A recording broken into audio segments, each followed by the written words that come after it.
full season predictions, a couple bold predictions, who we think is going to be the key contributors to this team, who's going to surprise, who's going to disappoint. All our thoughts on the Syracuse basketball season is coming up.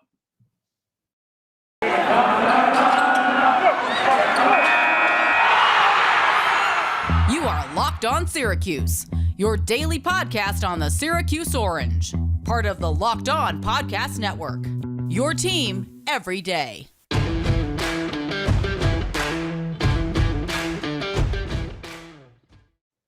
Welcome on in to the Locked On Syracuse Podcast, Monday edition here, coming to you a little bit later than normal. Tim, Leonard, Tyler Aki, and we thank you for making Locked On Syracuse your first listen every single weekday. We're here with you guys. Great time to subscribe to the podcast because it's free and available wherever you get it. And also, we got a bowl team potentially in football, at least trying to get to a bowl. We got basketball season revving up. Recently put out their bowl predictions, and they have two guys do a panel. They go down through each bowl game. One of them has Syracuse in. It's whatever the bowl game is in Annapolis, and then the other one has them out. So I'm all in on the Fenway Bowl for obvious reasons that you would know, just because you'd go. I know you'd go. You'd go. Let's do it. I'd probably manage to get my way up there. I'd have to at that point, just because when are they ever going to play in Fenway again? It's like the stars would align. The next 6-6 team will. Yeah. Yeah. Well, anyway, we'll have football thoughts because they are back from the bye week playing Louisville this week later on in the week. But today is all basketball because the season starts tomorrow. We're jacked up. I think we start out with our bold predictions here. We each have two bold predictions on the season. And look, these might crash and burn. These might hit, and we might look like geniuses. We did this for football. I think it was a little bit of both on that front. But I'll start out with my first one, which is that I don't think Symir Torrence is going to be a part of the ACC rotation. Okay. It's a bold prediction. So going out on a limb, there's a very good possibility that I think he is. But I started to think about Jim Boeheim teams in the history of Syracuse basketball. And as we know, there's always one or two odd man out in the rotation. Every year we sit down and we say 8 or 9, and then it's down to 7 or 6. And I looked back at Joe Girard's freshman season, which was basically the COVID year, for lack of a better term, where they beat UNC, but were on a run in the ACC tournament, did not get a chance to hopefully get their way into the NCAA tournament. And they didn't really use a backup point guard that year when Joe Girard was a freshman. And I thought, Kadari Richmond, I think, is a better player than Symir Torrence. And he didn't play as much as a lot of fans wanted last year. So given what we know about Jim's reliance and Jim's trust in Joe Girard, I think because while Symir Torrence does do a lot of things that this team needs, and maybe it's not the right call, I think there's a strong possibility that we get into ACC play. And Torrence is kind of like a Howard Washington type, and he's just not enough of a factor shooting and scoring wise to warrant being out there, in Boeheim's opinion. Yeah, that's not bad. I don't mind that. I think maybe he'll get in for defensive purposes. And the thing that I guess all the backup point guards kind of have in common when you go through these past couple of years, ever since Joe Girard's taken over, is he's been backed up by a top 100 guy in terms of a recruiting standpoint, a young top 100 guy. And that's going to be the case once again this year. Now, Symir Torrence is a little bit older. I'm just guessing with the fact that he's a transfer and coming into Syracuse, it wasn't like Syracuse was his only option. He chose to play big-time basketball, and I think he chose to play big-time basketball with the intent of getting on the floor. But again, these are bold predictions. We're going out on a limb with some of these here. Right, and I think based on what I saw in the exhibition, he just needs to work on his shot a little bit. And it does feel a little bit like Howard Washington to me, where he does a lot of good things and he's a smart player, and he's probably a little bit better offensively than Howard Washington. He was a former top 100 guy, so I can hear people probably yelling at me right now, but that's my first bold prediction. Yeah, and listen, I think that Howard Washington comp's pretty strong there. I always loved Howard Washington. I felt like he knew the zone better than anyone out there when he was on the floor. I loved Howard Washington. Unfortunately, he just didn't really fit into the puzzle. Is he still at South Alabama right now? I know he's kind of all over the place, but I loved him. He was also one of my favorite players to talk about because he was just a hoops junkie. Loved just talking basketball. Going to be a coach someday. He 1000% will be, and he'll be a great one too. My first bold prediction, I'm going to go with another transfer here. I'm going to say, and this is more on a positive note, Cole Swider will be the best transfer in the ACC. Now, here's some of the competition that he's got here. Caleb Mills at Florida State, Jaden Gardner at Virginia, Dawson Garcia at UNC. Brady Manick also at UNC. You could throw Theo John's name in there as well at Duke. But I'm going to go with Cole Swider. I think opportunity-wise, he's a lock to start. He's shown that he can shoot the ball. And I think the supporting cast around him, too, is going to allow his numbers to kind of pop this year. He was the most efficient player on that Villanova team from a season ago that lost to the eventual champions in Baylor. And I think now that he's given the opportunity to go out there and perform, I'm excited because we've seen the three-point marksmanship. I really think that he's going to be a guy sort of like what Joe Wieskamp was for Iowa a season ago, where he's long. He's not going to be as good defensively as Wieskamp. Obviously, the system's a little bit differently too, but he can get you 14, 15 points a game, maybe 6 or 7 rebounds, and then go out there and shoot 42 to 44% from three. I'm that high on Cole Swider. I've seen enough, and I know it's just the preseason, but I've seen enough from his playing days at Villanova and just the way that he kind of thinks about the game too, to buy in on the Cole Swider hype train. I'm with you. I didn't put any Cole Swider bowl prediction, but at the same time, it might be, like you said, a little bit of an overreaction to watching him play against very poor teams in exhibition competition. And we still haven't really seen, all right, how does he look in the 2-3 zone defensively? I mean, we have a little bit, but not against real competition. But from what I've seen offensively, I think, and we're going to rank our top 3 scorers in a little bit, I would confidently say he's number 2 in the scoring column this year. Let's put it this way. I would raise his points per game a good amount. Yeah. We went into this season thinking it's going to be Buddy, a large gap, and then there's going to be your number 2 scorer. I don't think that gap's as big as we thought about when we went into the season. And yeah, I think we'll get into that a little bit more when we talk about scoring, but I'm totally with you on Cole Swider. I think he's going to have a really good year. And based on what we saw, again, it's just little exhibition games. He looked like one of the best players in that regard. Another lineup one, rotation one for me here. I don't think we're going to see as much of Frank Anselem as the fans want. And I think that's going to become sort of a talking point this season.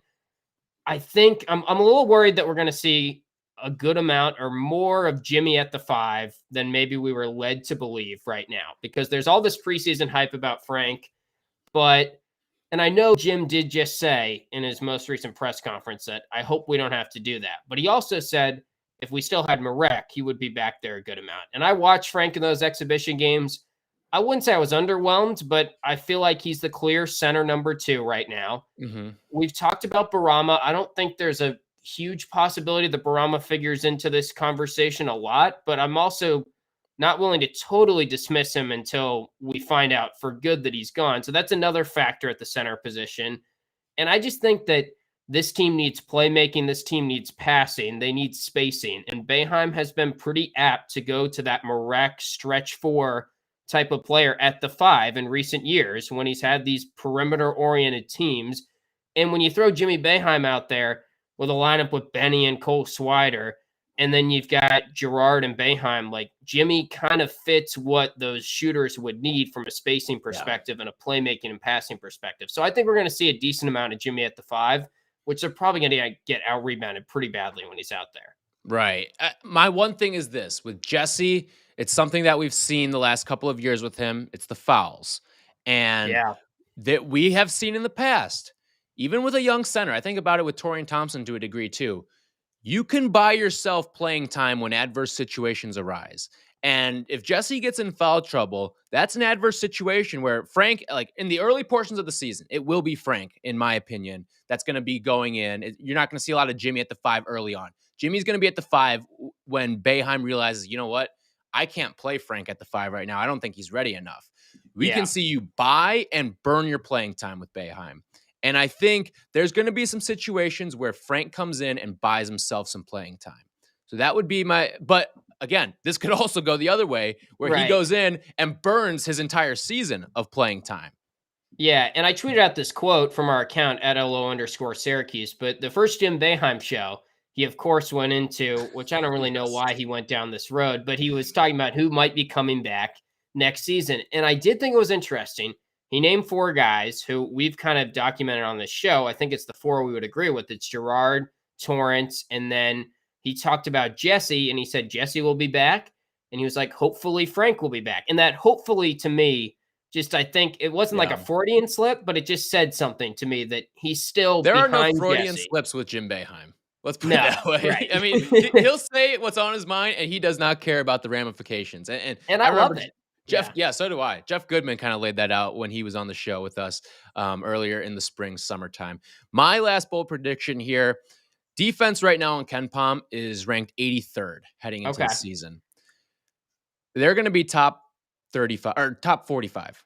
Wow. I'm going to say they're going to slice that number almost in half and be top 45 in KenPom. I started to think about it. You've got a lot of really smart basketball players out there. And one thing that I remember too, going back to the NCAA tournament, Joe Girard elevated his game defensively. Like, he did a lot of other things offensively. He went 12, 7, and 6, I think, in both of the games that they won in the tournament. But defensively, I noticed too that he elevated his game a little bit. He was getting his hands on some balls. He was just bought in a little more, it felt like. And I think it might be one of those things with the crowd, because what do they say about defense? A lot of it is effort. And when you've got a crowd behind you, and we know Joe Girard's one of those guys who gets amped up for these big games and big situations with big crowds, you up your effort a little bit. And I think these crowds are going to help Joe Girard. He had it in the tournament, and that's when we saw him playing his best defense over the course of the year. And I think he's the X factor defensively for what this team's going to be.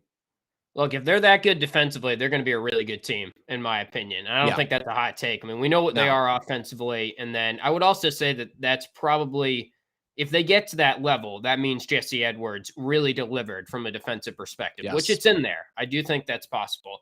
All right, we're going to take a quick break here. I want to tell you guys about Prize Picks, because I know this is a great time to be using Prize Picks. I've been using it a lot recently. It is daily fantasy made easy.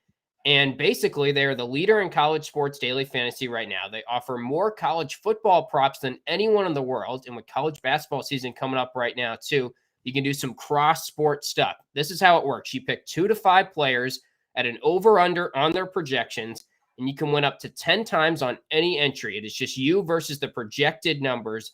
Prize Picks does allow mixed sports entries. So you could take the over on Schrader maybe this weekend, combined with an over on Girard potentially. They'll have all different types of stuff, all different mid-major power conferences on their website. You can also use their award-winning app on both the App Store and Google Play, and entries can be made in 60 seconds or less. It is that easy. Prize Picks is safe and offers fast withdrawals. Don't hesitate. Check out prizepicks.com. Use our promo code LOCKEDON, all one word, or go to your App Store and download the app today. Again, the promo code is LOCKEDON. Prize Picks is daily fantasy made easy. All right, so getting into kind of the individual statistics now, we're going to predict a little bit. We'll start out with the scoring column. Top 3 scores. I would assume we've got Buddy, number 1, right? Is that your number 1? Mm-hmm. That is my number 1. So I think we both have Cole, too, based on the first segment. Yep. I'm with you there. And this is where it becomes interesting. I think the question becomes, how wide is that gap, right? And between 2 and 3. Or 1 and 2. Or 1 and 2 a little bit too, because maybe our opinion has changed on that after seeing Cole in the exhibition play. At least it has for me. And I talked about this a little bit when we talked about, will Buddy Boeheim be an All-American, which we did a full podcast on last week. I would say right now, and I didn't have this as a bold prediction, but I'm leaning towards no slightly. I think I said like 55-45 last week. I'm leaning towards no, because I think Cole Swider is going to be that solid, and there's not going to be a huge gap, in my opinion, between 1 and 2 in points per game between Buddy and Cole. And let's be honest, I mean, Buddy Boeheim being an All-American, he's going to have to do it one of 2 ways. It's going to be, he's going to have to go out there and average 20 points a game, or he can average a really efficient 17, maybe high 16, but Syracuse is like a top 3 team in the ACC. Yeah. Those are the way, those are the paths there. And I do think that the path of him scoring 20 points per game is probably more likely than the Syracuse being a top 3 team in the ACC. But if Cole Swider's as good as he's shown in the preseason and can bring that efficiency that he had at Villanova, then you start to lean that, okay, maybe it's the ladder there of this is a really good Syracuse team that has a really strong offense, and Buddy Boeheim's going to be the figure of it all. Right. For the third score, I was between, I guess you could say Jimmy Boeheim a little bit, but for me, it came down to Joe or Benny for picking third in points per game. And I lean Joe just because I think minutes-wise, he's going to play more. There's a little more of a trust factor already with him, and I see him having a pretty strong year this year. I also don't think that a strong year for him necessarily means he has a big bump up in points per game. So I'm not expecting Joe to be that close to Cole in points per game, but I think because of volume and time on the court, I give him a slight edge over Benny. I went with Benny.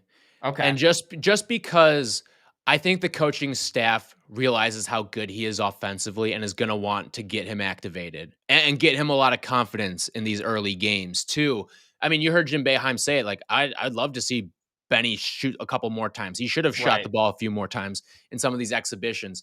And I think he's going to start to see that, and he's going to have the space around him. And he's going to have the ability to make all these plays and get to the basket too. And I just think that talent-wise, he really blows everyone on the team out of the water from a talent perspective. Now, it's going to be developing that talent. It kind of reminds me a little bit of like Patrick Williams at Florida State to a degree, where he was kind of that sixth man sort of guy, didn't start, but he's the guy that went the highest in the NBA draft out of all those Florida State teams. And he maybe just didn't have the offensive confidence early on to really have eye-popping numbers. I think this coaching staff is instilling a ton of confidence in Benny Williams, and I'd like to see him get really into a groove offensively early on.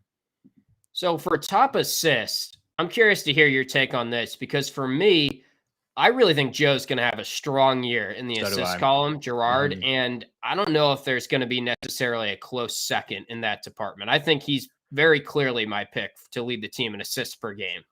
I think Jimmy's name will be in the conversation, but I'm with you. I think it's Joe. I'm not. I don't really think it's going to be that much of a debate either. And I just think that you look at all these scores and look at what he did in the tournament. What was it? Back-to-back games with 7 assists in games 1 and games 2 in those wins.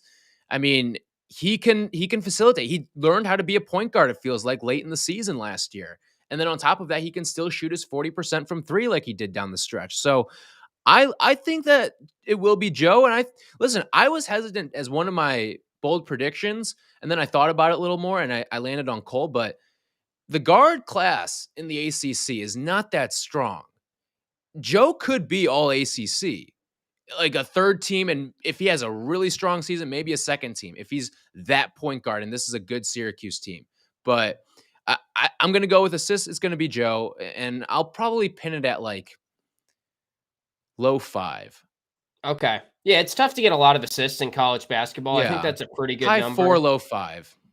I think he's going to be up there in the ACC in assists per game, like top 5 most of the season. And when the Siena crowd comes out at some points this year, I think I can see Jim Boeheim now at the podium. We have to track our Siena tweets this year. How many people tweet Siena at us?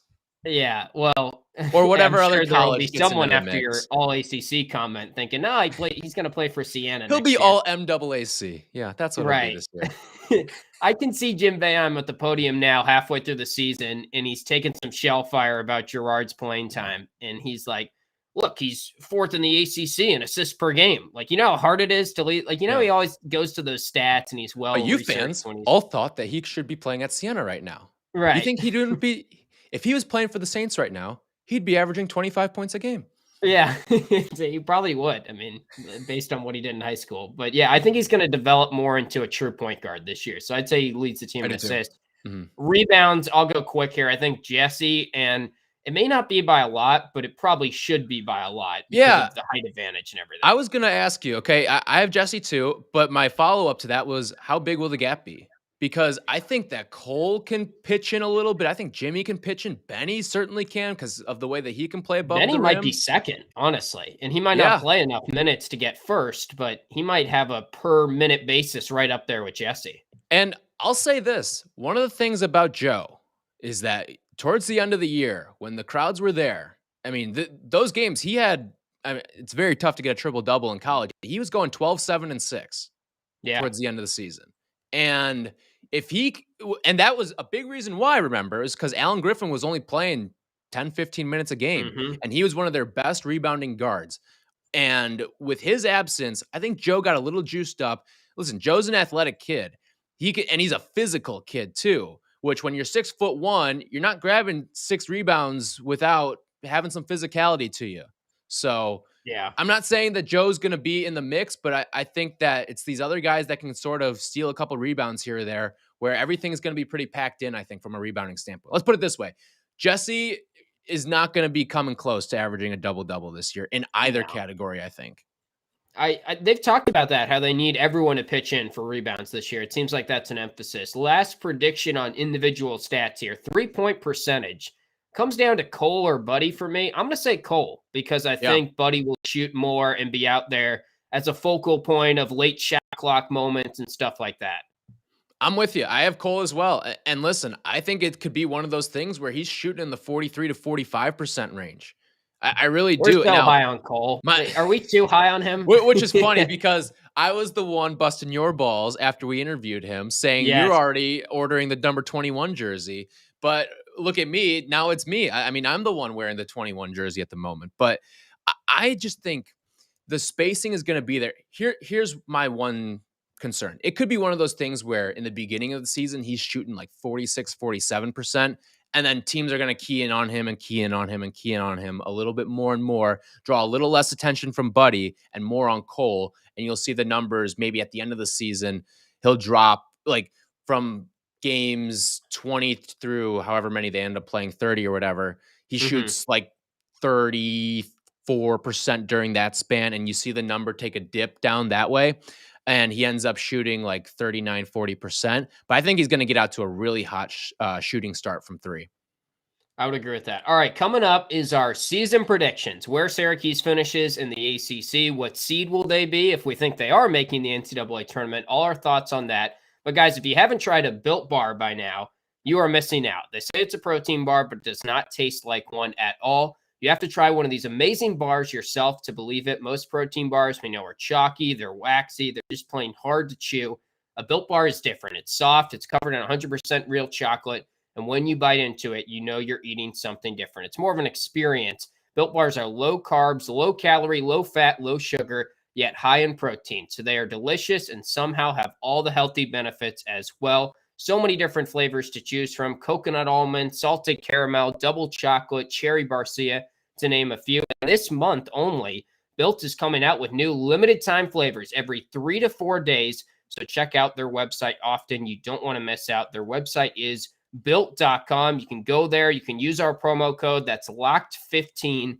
It gets you 15% off your next order. That's locked the number 15 for 15% off at built.com.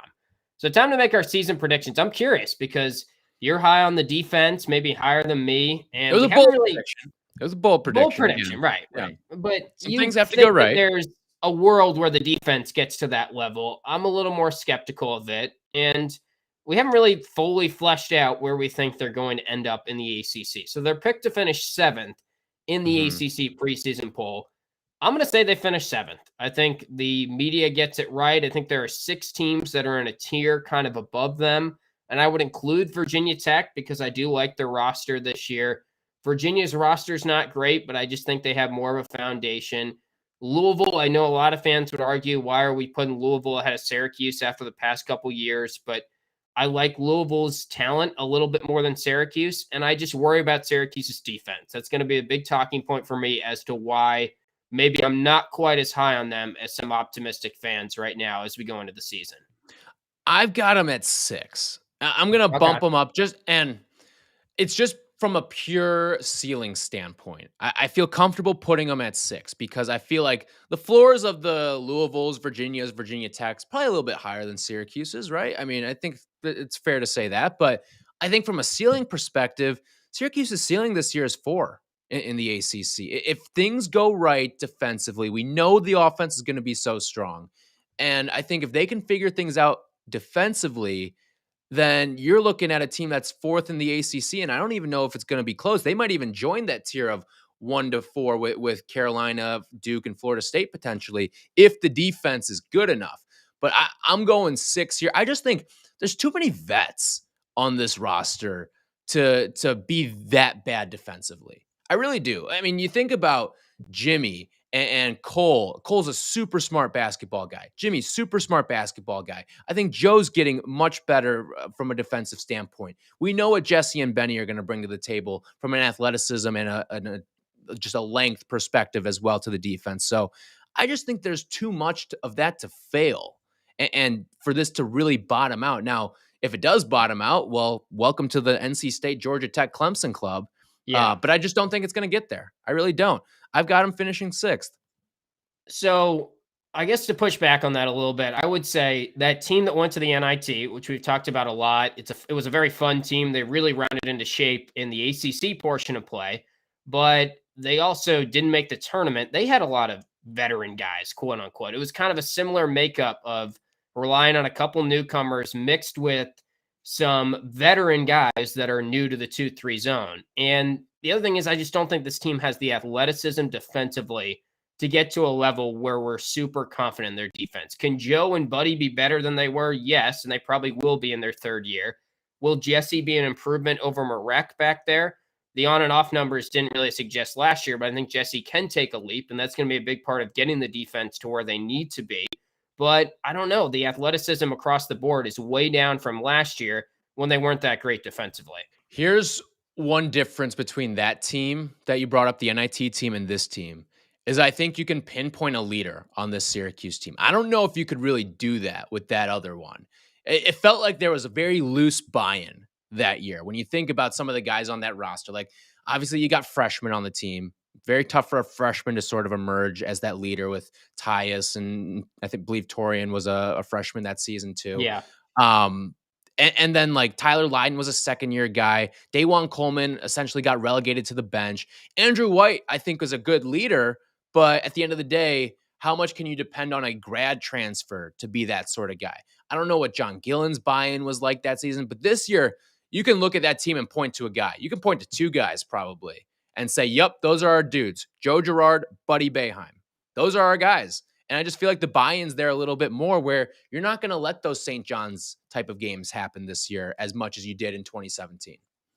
So I looked it up, sort of their preseason rankings and where they finished in the ACC last 6 years. And I think I talked about this a little bit last year, but they've only exceeded their ACC preseason ranking once in the last 6 years. And that was actually sort of weirdly the year that was that COVID year that I touched on earlier, where they probably wouldn't have made the tournament. They were preseason number 8 that year. They finished tied for 6 with 2 other schools. So you can even make a case that they didn't really exceed it because they sort of finished in that tier anyway. But it just feels like their average preseason rank the last 6 years in the ACC has been 7th, right on the dot. And their average finish is 7.6. So maybe this is the year they do exceed it. I just don't know why, after seeing the defense struggle last year, that the defense is going to take a market leap this year with less athleticism than last year's roster, basically. And that's, again, what I keep coming back to. Yeah. Our friends at BetOnline.ag have their conference regular season title odds, okay? You want to get we'll do a little guess the lines, a little Bill Simmons. Turn the cameras on, Kyle. All right. What do you think Syracuse's